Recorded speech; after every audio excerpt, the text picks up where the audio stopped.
जब अयोध्या का सारा अन्न समाप्त हो गया और रसोई में एक दाना भी शेष नहीं रहा, तब श्री राम जी ने शांत भाव से एक नाम का स्मरण किया। वो नाम था माता अन्नपूर्णा। जैसे ही श्री राम जी ने अन्नपूर्णा माँ का स्मरण किया, क्षण भर में माँ अन्नपूर्णा स्वयं प्रकट हो गई, करुणा, ममता और अन्न की अधिष्ठात्री। श्री राम जी ने हाथ जोड़कर कहा, माता, ये आपके स्वामी हैं, इनकी क्षुधा केवल आप ही शांत कर सकती हैं।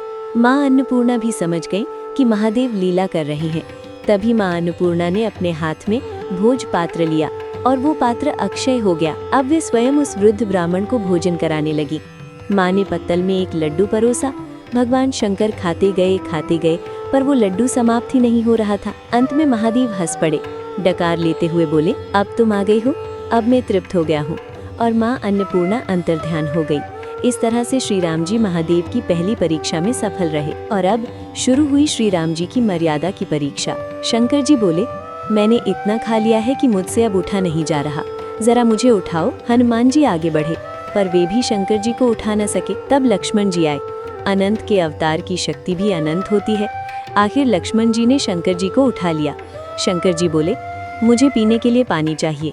माता सीता ने तुरंत आगे आकर शिव जी को पानी दिया।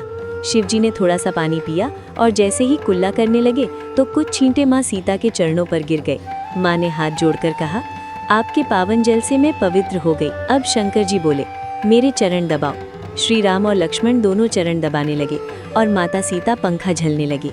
सभी का इतना भक्ति भाव और सेवा भाव देखकर तब भोलेनाथ जी अपने असल रूप में आ गए और प्रसन्न होकर भगवान शंकर श्री राम जी से बोले, ऐसे कई मौके थे आपकी जगह कोई और होता तो उसे क्रोध आ सकता था, परंतु मैंने देखा कि पानी के छींटे गिरने से माता सीता को क्रोध नहीं आया।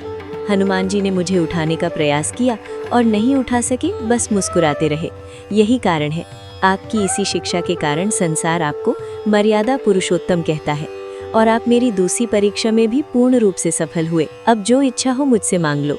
तब श्री राम जी ने विनम्रता से कहा, आपके आशीर्वाद से मेरे पास सब कुछ है। महादेव ने मुस्कुराते हुए कहा कि आप और मैं कोई अलग नहीं है, किंतु फिर भी देवी सीता ने मुझे भोजन करवाया है, इसीलिए उन्हें कोई वरदान तो मांगना ही होगा। देवी सीता ने कहा कि हे भगवान, अगर आप हमसे प्रसन्न हैं तो कुछ समय तक आप हमारे यहाँ कथावाचक बनकर रहें। और अपने भोलेनाथ जी भोले तो हैं ही, कहते हैं भोलेनाथ जी कथावाचक बनकर सभा में श्री राम जी के सामने ही उनके बाल्यकाल की कई कथाएं सुनाते रहे और सभी अयोध्या वासियों को कृतार्थ करते रहे। तो दोस्तों, कैसी लगी महादेव की लीला? हो जाए कमेंट में फिर। जय महादेव, जय श्री राम।